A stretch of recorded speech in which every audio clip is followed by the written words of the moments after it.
This is a big one. This is the first time that we've found gold back in Alaska in a decade. And that's really cool. And it's nice to finally be on some ground and be finding some gold and have a good crew.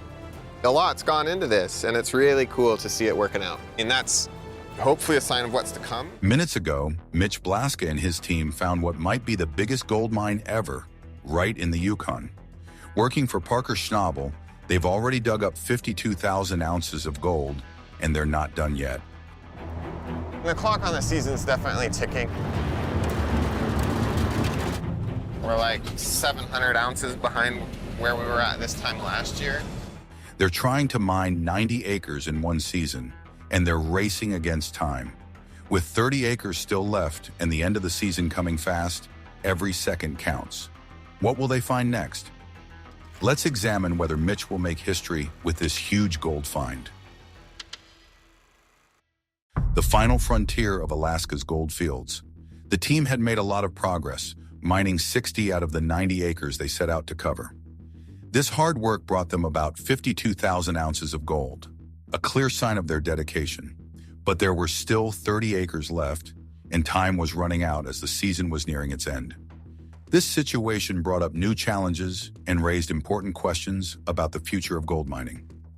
As winter approached, a report hinted that the remaining 30 acres could contain the largest gold vein ever found. He comes from a family of miners and has built a name for himself through sheer skill and determination. Even though he's still young, his achievements show that he's a force to be reckoned with in the mining world. Right now we're just stripping the runway. Seems like pretty deep mud.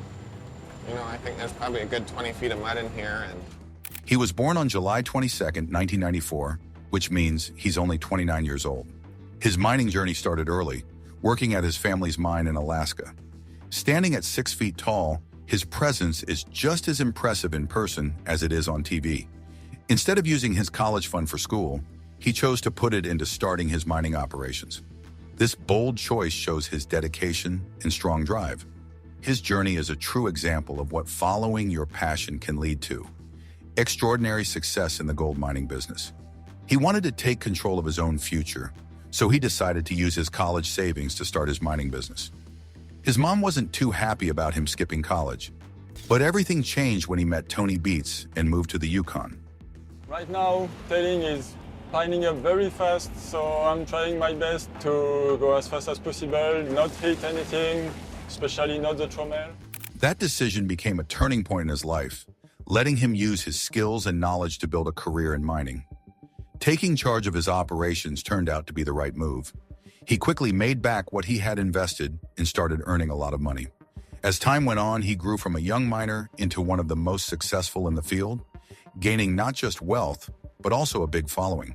His smart decisions helped him become very successful. People know him for his achievements on the show Gold Rush, but he usually keeps his personal life private. Right now, he is single, and his relationship status often sparks curiosity. Even though the show portrays him as having a modest background, he actually has a good amount of wealth, around $10 million, all because of his mining success. In its 14th season, Gold Rush has him finding the largest gold mine ever recorded. What made this discovery possible was a mix of smart decisions and using his equipment well.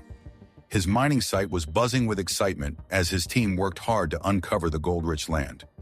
A key part of their success is a machine called Slucifer, which has finished about 2/3 of its payback cut. This has significantly increased their gold production and has been a big help in reaching their goals. Slucifer runs day and night, making the most out of every hour to keep extracting more gold.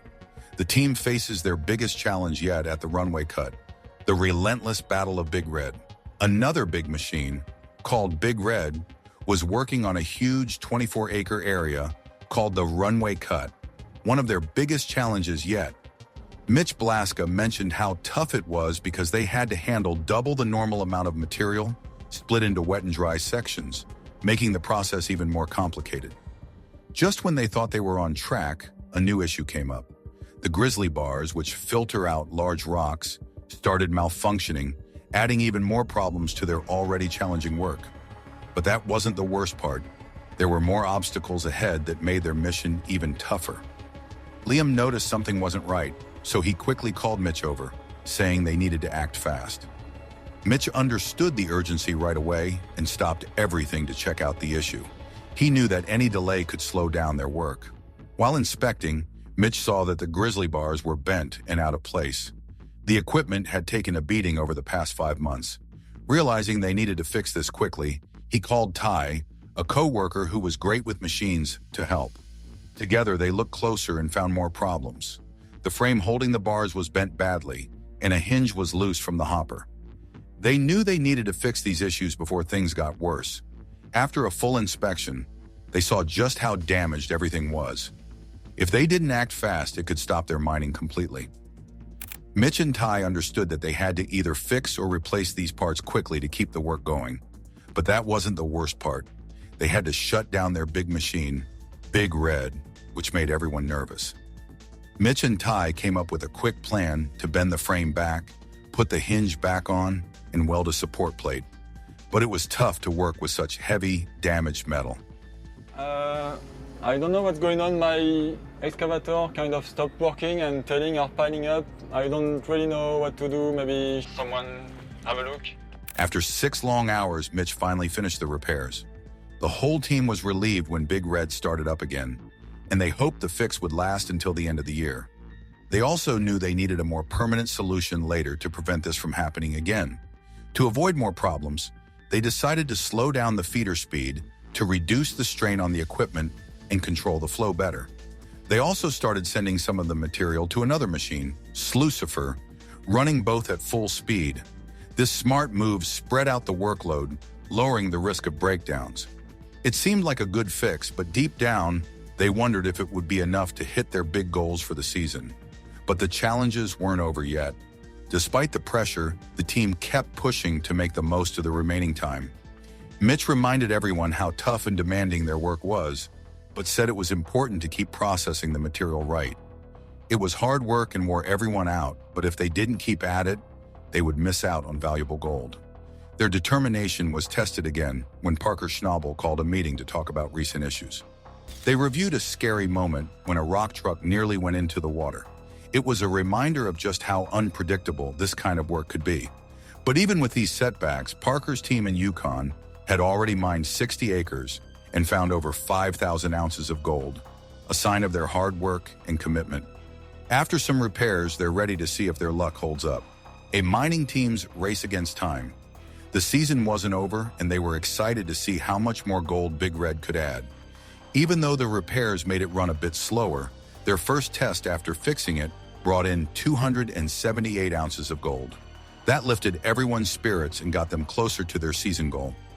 Another team member then processed more material, getting over 3,000 ounces of gold. This showed that their teamwork and strategies, even under pressure, were paying off. But they still weren't done. Moving extra dirt from Big Red to Slucifer worked well, helping them get more gold than they expected. Together, Big Red and Slucifer brought in a total of 620 ounces of gold, worth around $1 million. Their hard work, quick thinking, and smart planning paid off, pushing them closer to their goal for the season. As they celebrated these wins, they couldn't help but wonder, what other challenges would they face as they kept pushing forward? At Parker Schnabel's Indian River mining site, things were busy. Mitch Blaska had to move a huge pile of dirt quickly before the mining season ended. Both Big Red and Slucifer machines were running constantly, and there was a lot of pressure to keep everything moving smoothly. To keep up with the pace, Mitch decided to promote a new team member, who usually drove a rock truck, to operating a loader. He praised the rookie for having a good attitude and strong work ethic. But then problems started popping up. Big Red, one of the key machines, suddenly broke down. This couldn't have happened at a worse time. Parker was out of town in Alaska. When he came back, he found the whole team struggling because gold production had stopped. They needed to fix Big Red as soon as possible to get back to work. That is Gold Run, which was a super rich creek, and where it dumped into Dominion, I'm guessing was, in this area right here. Meanwhile, over at the airstrip site, Mitch and another crew member, Tyson, tried to deal with the mess left by Big Red's breakdown. Evans, another team member, noticed rocks in the sluice runs. This was a bad sign. Rocks in the sluice could mean a major problem with the machine. Mitch quickly suspected that Big Red's screen was torn, which explained why so many large rocks were slipping through. The size of these rocks made the damage clear. Mitch and his crew jumped into action to fix it. They knew that big rocks in the sluice could block areas where gold should be caught, which would make it much harder to get any gold out of the dirt. But fixing the screen wasn't going to be easy. Mitch and Tyson had to remove the old damaged screen and carefully put in a new one, making sure it was tightly secured to avoid future problems. It was a tough job, but it was the only way to get the plant back to working normally. During the repair, Mitch kept reminding everyone to be careful with the sharp rocks, which could wear out the machine even faster. Evans had played a big part by noticing the issue early on. If he hadn't, more rocks could have built up in the sluice, causing even bigger problems and possibly losing more gold. Thanks to the team's quick response, they avoided a much bigger setback. With new gold found, the pressure mounts to keep the machines running. Challenges in the Yukon and beyond. Parker came back to see if the repairs were good enough to get Big Red running properly again. Everyone was nervous, waiting to hear what he would say. In the end, Parker called a meeting to thank the crew for their hard work. As a surprise, he gave a team member a unique birthday present, an ashtray. It was a small, funny moment that lightened the mood during a very tough time. The ashtray, made entirely of real gold, left the recipient surprised and truly grateful. Weighing a hefty 695 grams and costing over $120, it represented the team's many achievements. The team was eager to see how their recent mining efforts would pay off. Their first batch of gold from their latest work yielded 51 grams, which was worth more than $90,000. There was excitement about bigger profits to come, as they estimated that running their equipment at full power for 1 week could bring in up to $500,000. In another part of the operation, a machine called Slucifer was busy processing dirt from a specific area of the mine and produced 210 grams of gold. This pushed their total haul to 336 grams, boosting everyone's spirits. The team was excited to see how much all their careful planning and hard work would eventually produce. But this wasn't the most difficult part. After wrapping up at the Yukon site, Parker Schnabel turned his focus to Fred Lewis's operation as he made his way to his own claims in Alaska. Parker split his time between Alaska and Yukon, giving more attention to Alaska due to the large investment he'd made there. Despite his eagerness, Parker knew Alaska's tough conditions could be a serious challenge. When he reached Fred's mining site, located between Fairbanks and Dawson, Fred asked for Parker's advice on solving issues similar to what Parker had faced in Yukon. When Parker looked over Fred's setup, he was surprised to see just a few simple screens separating the small rocks from the dirt. This was very basic compared to the expensive $1,000 screening technology Parker had added to his own operation. It reminded Parker just how crucial good equipment is in mining. He thought back to a recent problem when his own screening setup failed, letting big rocks clog the system and interrupt the gold recovery process. This showed how vital the wash plant was for the entire mining process. However, moving the large wash plant was no small feat. With the mining season almost over, they didn't have time to take it apart. As they started moving it, even tiny shifts caused the whole structure to shake badly. They had to be extremely careful to avoid any damage as they transported it to a runway they had built earlier in the season. Originally, this runway was meant just for planes to land, but it turned out to be essential for their operation. But this wasn't the trickiest part.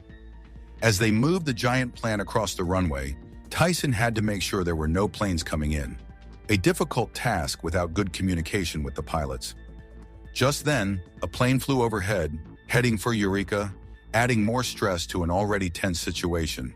Slucifer's huge size made things harder, as they had to widen the path to fit it through.